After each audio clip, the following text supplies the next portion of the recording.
Hello दोस्तों, स्वागत है आपका आपके इस YouTube channel true news for students पर। तो दोस्तों, इस वीडियो को देखना और शेयर करना ये आपका परम कर्तव्य होना चाहिए। और आइए जानते हैं इस वीडियो पर आने का मेरा मेन मकसद क्या है। दोस्तों, इस वीडियो पर आने का मेरा मेन मकसद पहला जो है वो है आपको 2016 वाले कैंडिडेट को सतर्क करना, जो कि फर्जी और इनएलिजिबल कैंडिडेट जो होंगे। और दूसरा कि कब तक आपकी काउंसलिंग प्रक्रिया हो सकती है इसके बारे में, और किन छात्रों को बाहर किया जाएगा इसके बारे में चर्चित विषय है और इसके ऊपर हम लोग चर्चा करेंगे। तो चलिए इस वीडियो को शुरू करते हैं।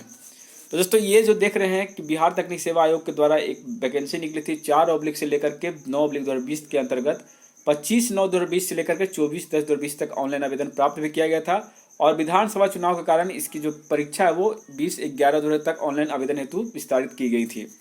और बताया गया दोस्तों कि इस क्रम में समादेश याचिका संख्या इतना में माननीय उच्च न्यायालय द्वारा दिनांक 9/3/2021 को पारित आदेश के आलोक में स्वास्थ्य विभाग बिहार पटना के ज्ञापन 4/9/9 दिनांक 19/5 के द्वारा दिए गए निर्देश के अनुसार वैसे सभी अभ्यर्थी जो अधिकतम उम्र सीमा समाप्त हो जाने के कारण उक्त अवधि में आवेदन करने योग्य नहीं थे को कोटिवार अधिकतम उम्र सीमा में 12 वर्षों का छूट प्रदान किया जाता है, जो कि निम्नवत है। तो ये जो आप नोटिस देख रहे हैं दोस्तों, same to same BSSC inter level में भी 2014 से लेकर के जब 14 के बाद 16 में जब बहाली गई, तो ये जो कोर्ट का ऑर्डर आया था 2016 में कि उम्र सीमा का लाभ जो है वो मिले, और 2014 जो है मिनिमम एज ना मान करके 2006 माना जाए, यानी लगभग 8 वर्षों का उनको छूट मिला था। जैसे कि यहाँ पे आप देख सकते हैं, अनरक्षित को यहाँ पे 37+12 किया गया है, वहीं बीएसएससी में 37+8 था। वही अनरक्षित महिला की बात करें तो यहाँ पर आपको दिया हुआ 40+ पिछड़ा वर्ग और अत्यंत पिछड़ा वर्ग और महिला की, तो यहाँ पर भी 40+12 है, तो वहाँ था 40+8। और यहाँ पर देखिए अनुसूचित जाति जनजाति के लिए 42+8 था।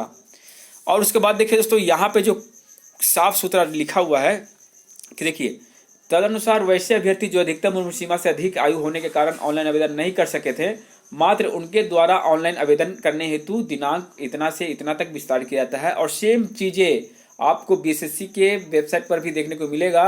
और जब वो नोटिफिकेशन आया था दोस्तों, तो उसमें भी लिखा था कि ये केवल और केवल वांछित उम्र वालों के लिए है, यानी कि जिनको उम्र का लाभ लेना है सिर्फ वही फॉर्म भर सकते हैं। और साथ ही दोस्तों, ये क्या किए हैं इन्होंने, देखिए बता दिया है यहाँ पे कि उपयुक्त विज्ञापनों हेतु वैसे सभी अभ्यर्थी जो पूर्व में ऑनलाइन आवेदन करने हेतु निर्धारित तिथि दिनांक इतना से इतना तक आवेदन करने योग्य थे, परंतु उनके द्वारा किसी कारणवश आवेदन नहीं किया गया है, वैसे सभी विस्तारित अवधि में आवेदन करने के योग्य नहीं होंगे एवं उनके द्वारा किया गया ऑनलाइन आवेदन मान्य नहीं होगा।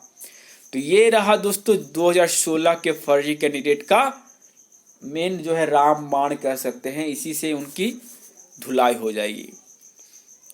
जो अपने आप को एक्चुअल कैंडिडेट समझते हैं, असल में वो फर्जी कैंडिडेट हैं, और 2014 वाले जेन्युइन कैंडिडेट को यहाँ पे मौका मिलेगा। यानी 2016 वाले जो भी इनएलिजिबल कैंडिडेट हैं, वो कोई फर्क नहीं पड़ता कि आप पीटी मेंस या फिजिकल और टाइपिंग दिए हों, आपने गलत तरीके से फॉर्म भरा, आप योग्य नहीं माने जाएंगे। ये बात आपको समझ में आ गई।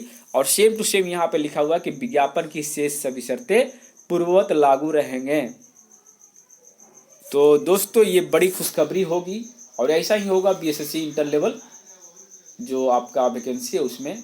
और आइए जानते हैं दोस्तों कल की अपडेट के बारे में, कितने कैंडिडेट 2016 वाले हैं। दोस्तों, आज हम आपको बताएंगे कि जो कल लिस्ट आया फिजिकल से संबंधित, उसमें कितने ऐसे अभ्यर्थी हैं जो 2016 वाले हैं। ऐसे तो सभी होंगे ही, लेकिन 2014 में भी ऐसे कैंडिडेट थे जो 2016 में 5 किए थे। तो आइए जानते हैं दोस्तों, यहाँ पे दिखाते हैं आपको। देखिए, ये जो आपका लिस्ट आया 727 अभ्यर्थी पहले आए थे। उसके बाद यहाँ पे देखिए पोस्ट कोड 3 की बात करें तो यहाँ पे 3 कैंडिडेट, और यहाँ पर 8 कैंडिडेट पोस्ट कोड 4 के लिए।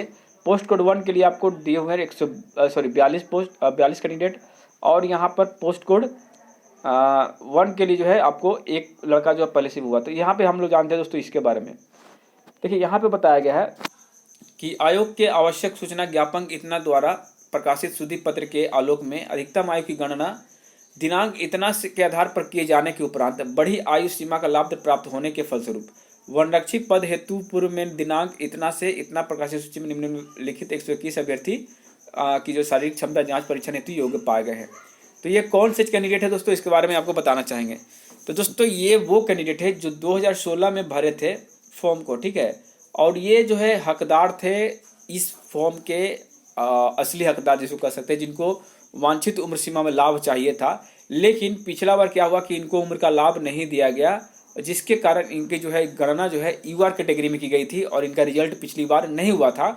लेकिन इस बार सुधार करके इनको क्या किया गया कि इनको कैटेगरी वाइज पार किया गया, यानी कि यूआर छोड़ करके बाकी जितने भी कैटेगरी है, जैसे बीसी होंगे, एमबीसी होंगे, एससी होंगे, एसटी होंगे। जैसे कि मान लीजिए बीसी का जो लास्ट एज था वो 25 वर्ष दिया गया था वनरक्षी पोस्ट के लिए, है ना। लेकिन इनका उम्र होगा 26 और ये फॉर्म भरे होंगे जा करके 2016 में। तो 2014 के अकॉर्डिंग तो ये जनरल में गिनती आ जाएंगे और इनको ये रिजल्ट नहीं मिलना चाहिए था। लेकिन 2016 के अकॉर्डिंग जब इनका सुधार किया गया तो ये माने इस पोस्ट के एलिजिबल पाए गए और इनको क्वालिफाई किया गया।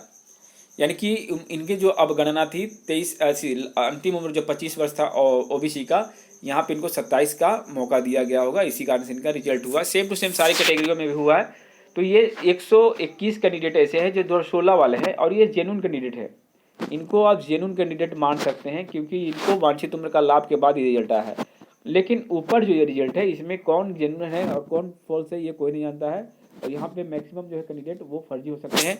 और एक बात कि जो 2014 के कैंडिडेट का जो रिजल्ट आया था, जिसमें फिजिकल का लगभग 3500 के कैंडिडेट जो रिजल्ट इसमें पास किए हैं, क्या बोलते हैं वनरक्षी में, तो इस 3500 में मैं बता दूं दोस्तों कि मैक्सिमम कैंडिडेट जो यूआर से क्वालिफाई किए हैं वो सभी के सभी अधिकतर जो है यूआर में वो आपका 2016 के फर्जी कैंडिडेट हो सकते हैं। 2016 के कैसे कैंडिडेट, तो फर्जी कैंडिडेट हो सकते हैं जो कि यूआर कैटेगरी में ही आते हैं। और बहुत सारे जो है कैटेगरी वाइज भी है लेकिन उनका भी रिजल्ट यूआर में हो गया है। तो इन सभी को तो बाहर करना ही पड़ेगा, करेंगे क्योंकि ये आपका पूरा का पूरा डेटा ही बता रहा है। तो दोस्तों आप सभी टेंशन मत लीजिए। 2016 के जो फर्जी कैंडिडेट है जिनका उम्र 2014 में फुलफिल था लेकिन फॉर्म 2016 में अगर भरे, उनको एनी हाउ बाहर होना है किसी भी तरीके से, काउंसलिंग के बाद या काउंसलिंग के पहले जो भी हो, लेकिन संभावना है काउंसलिंग के दौरान इनको बाहर किया जाएगा। तो ये थी कुछ खबरें दोस्तों आज के अपडेट के बारे में। और बता दें अब आपको कि काउंसलिंग कब तक हो सकती है, कब तक फिजिकल होगा, उसके बारे में आपको मैं ऐसे नोटिस तो बता नहीं सकता। बहुत सारे न्यूज़पेपर में भी आपके छपे होंगे कि 15 के बाद काउंसलिंग होगी। लेकिन मैं आपको बताना चाहूँगा दोस्तों कि देखिए, एक तो आपको पता है कि अभी तक टाइपिंग के बारे में बताया गया था कि टाइपिंग लेंगे 30 के बाद, लेकिन ये टाइपिंग का अभी डेट ही नहीं आया। और बता दूँ कम से कम 4 दिन पहले आपको टाइपिंग का एडमिट कार्ड जारी किया जाता है। तो उम्मीद रखिए दोस्तों कि ये जो प्रक्रिया है वो दिवाली तो ख़त्म हो सकता है कि दिवाली और छठ के बीच में ये प्रक्रिया शुरू हो जाए।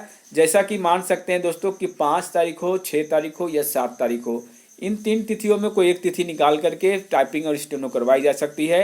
और वहीं छठ के 1 दिन बाद या फिर 2 दिन बाद मान सकते हैं कि आपका फिजिकल भी करवाया जा सकता है। तो मानते हैं दोस्तों कि 10 तक पूरी प्रक्रिया ख़त्म हो जाती है या 10 या 12 तक मान लीजिए ख़त्म हो जाती है, तो आपका लिस्ट जो है वो 15 के आसपास आ सकती है। यानी 15 नवंबर के आसपास आपका लिस्ट आ सकता है। और इसमें भी 10 दिन डिले करेगा तो कम से कम 25 से शुरुआत हो सकती है काउंसलिंग। यानी कि तिथि तो आपको आ जाएगी 10 से 12-15 के बीच में, लेकिन स्टार्ट जो है वो आपको कम से कम 25 के आसपास चले जाएगी, जो कि सच्चाई है। आपको लगता होगा कि ये मन बढ़ा रहा आयोग का, ऐसा नहीं है भाई। मानसिक रूप से परेशान हम भी हैं, लेकिन उम्मीदें हैं, संभावनाएं हैं, वो मैं आपको बता रहा हूँ। बाकी आप लोग समझिएगा। और इस वीडियो को देखने के लिए बहुत बहुत धन्यवाद। नए आए हैं तो चैनल को सब्सक्राइब कर लीजिएगा, क्योंकि हर एक अपडेट आपको सबसे पहले मिलती रहे। जय हिंद, जय भारत।